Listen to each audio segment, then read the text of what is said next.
Imagine you're facing an army more than double the size of your own. An army stretched out across a wide, flat plain, your enemy handpicked just to destroy you. Now, imagine that this enemy is the most powerful man in the world, the king of the Persian Empire, and he has pulled soldiers from every corner of his kingdom for one reason: to crush you. For any other commander, this would be the end. But for a 25-year-old Macedonian king, this was the opportunity of a lifetime. On October 1st, 331 BCE, one man decided to gamble everything on a single, impossible charge. This wasn't just another battle. It was the moment an empire shattered and a legend was born.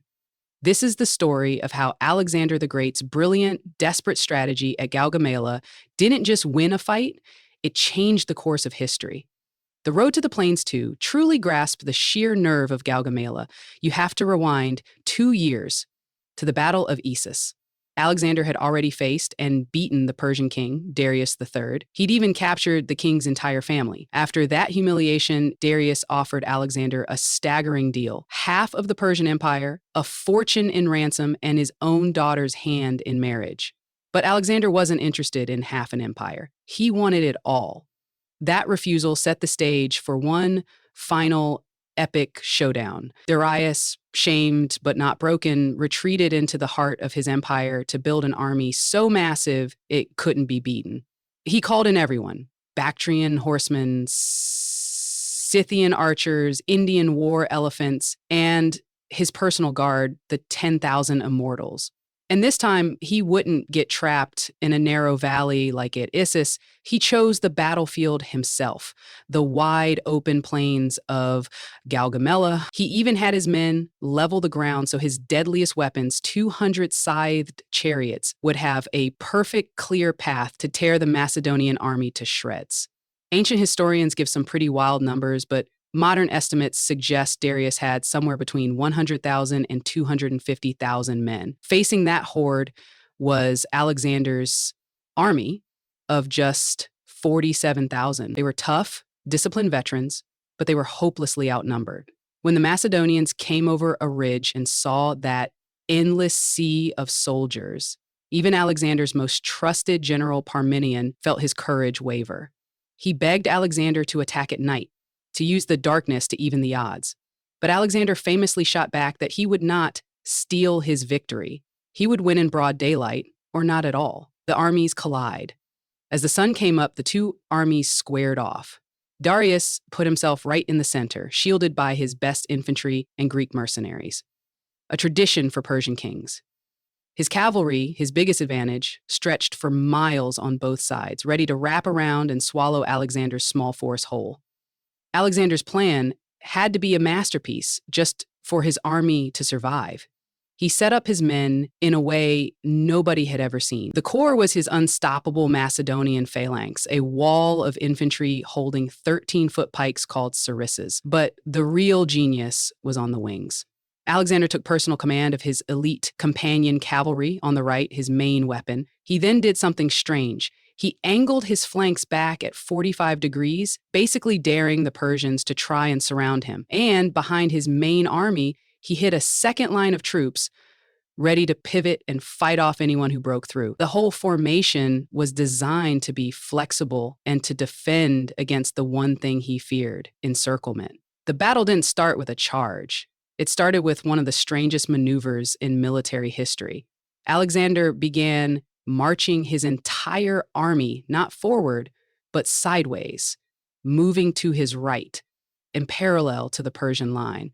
It must have looked bizarre. He was literally marching off the prepared battlefield. On the other side, Darius started to get nervous.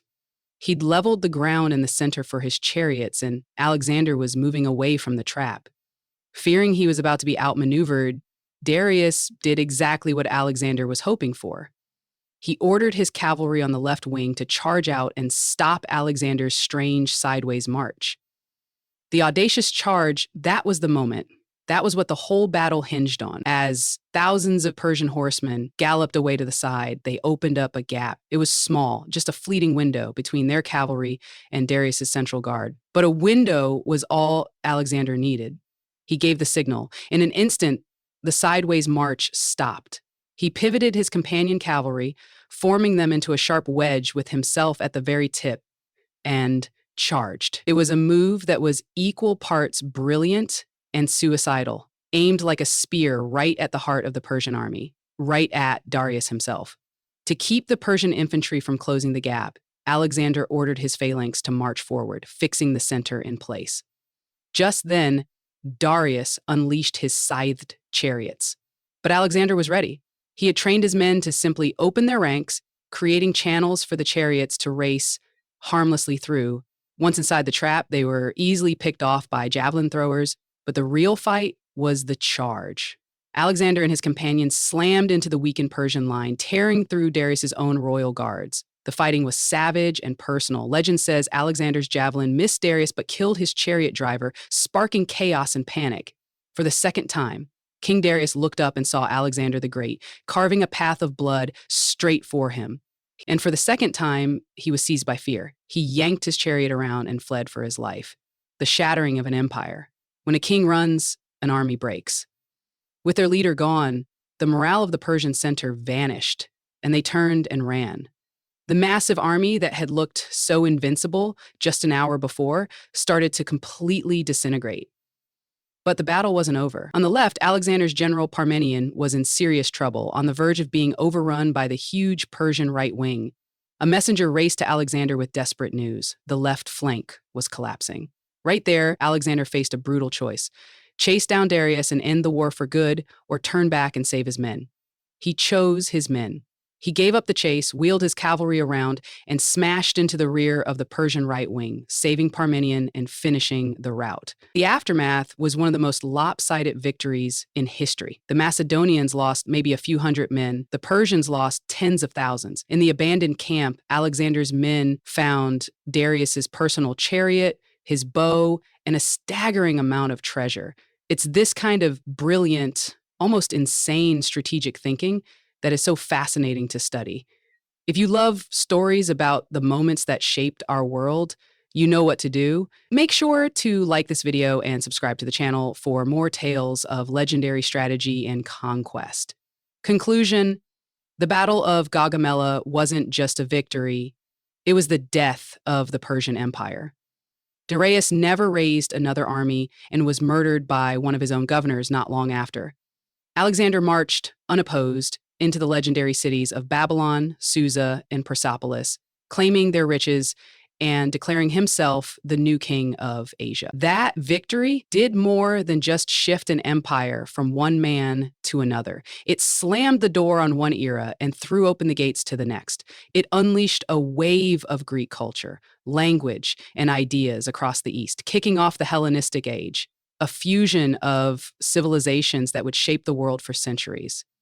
On that dusty plain, Alexander cemented his name as the benchmark for military genius. He didn't just defeat an army, he broke an empire and forged a legend that time has never forgotten.